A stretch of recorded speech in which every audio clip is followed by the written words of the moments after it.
Hey, Dane here, and welcome to my garage. Today what I'm going to do is I'm going to change the pinion seal on the rear end. And when I was doing the Escape, when I was doing that drive shaft, there was some steps that I forgot to do. And so I decided to check to make sure those steps weren't the same when doing the Mustang's rear end. So, and of course it is. So it says, mark the relationship between the pinion and the companion flange. Use an inch-pound torque wrench. Measure and record torque required to turn the pinion nut through several revolutions. Torque is known as your bearing preload. Will be used when the pinion flange is reinstalled. So using a suitable tool, hold the flange and then remove the pinion nut. And then when you're doing it the opposite direction, you're going to do the exact same thing. You're going to get your preload on it. And then, again, mark your nut, count your threads, and it'll give you an idea of your preload. And then when you go to put that back on, your pinion nut minimum should be 140 foot-pounds. And then those, you've got your drive shaft U-bolt pinion flange bolts, and those are 70 to 195. Those are 12 point, which is what I'm doing right now. 12 point, and it wound up being 12 millimeter. What's the drive shaft? Where's my drive shaft? I was just looking at it. There's brakes. Doggone it. Get back here. Alright, so that's your information you need there for flange, minimum bulbs, and something. So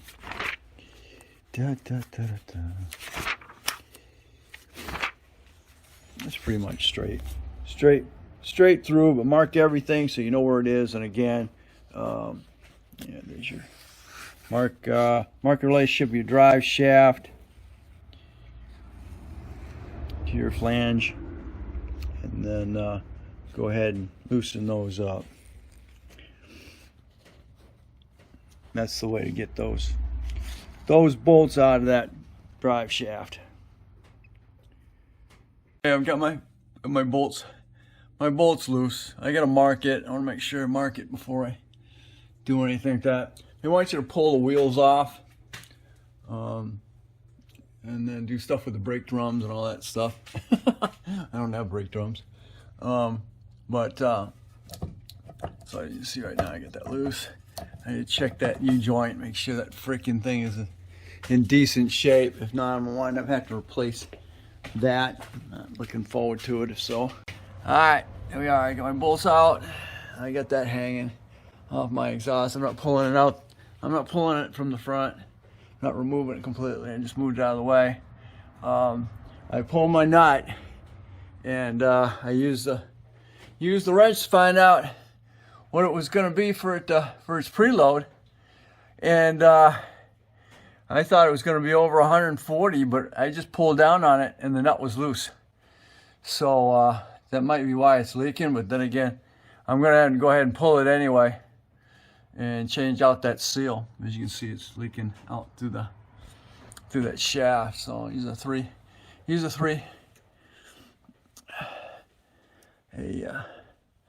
any, two or three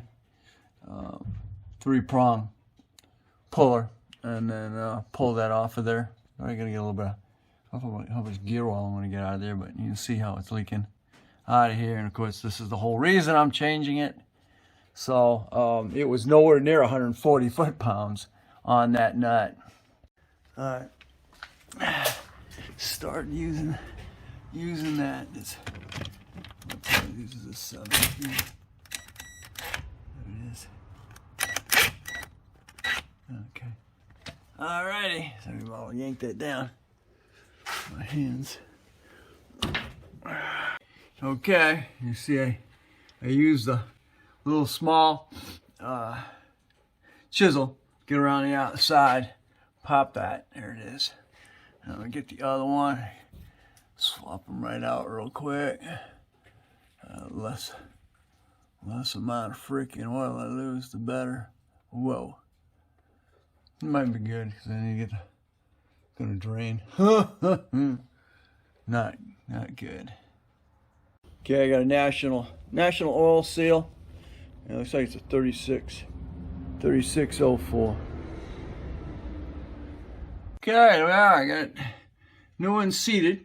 You're looking for something big enough that's gonna go across the top of that, so you're not screwing stuff up when you go in.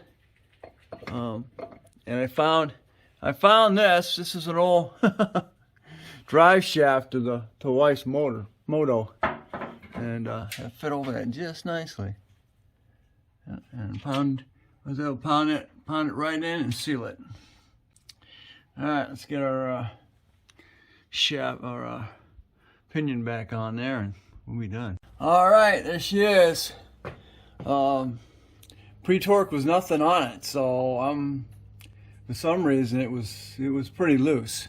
So it says torque to 140 foot-pounds, and that's where it is with a new gasket seal. So hopefully that does it. Okay, there we are, boys and girls. That's how you change that seal.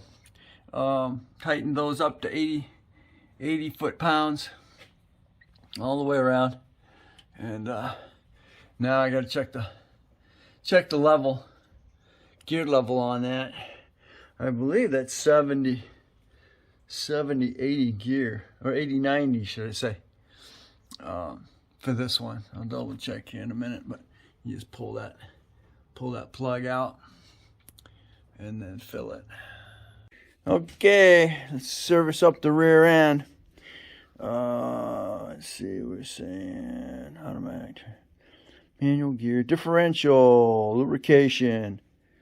There she is. We get differentiation. Gonna be the 80-90 gear oil. Oh, and just to clarify, that was your differential. Kick it on here. These bolts here, they're a 12 6-point. And I did check the universal on here, and it is in good shape. I'm happy. All right, boys and girls, we're all set. I checked the level on it. Looks good.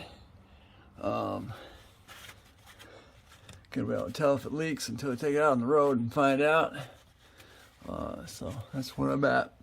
Alright, so thanks for watching. Don't forget to comment, subscribe, definitely share, and we'll catch you on the next Danny Crosby's Garage Project Stang.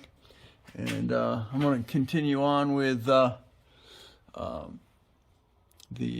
making this a dual exhaust system. I got the one side done at this point, and then we're going to go ahead.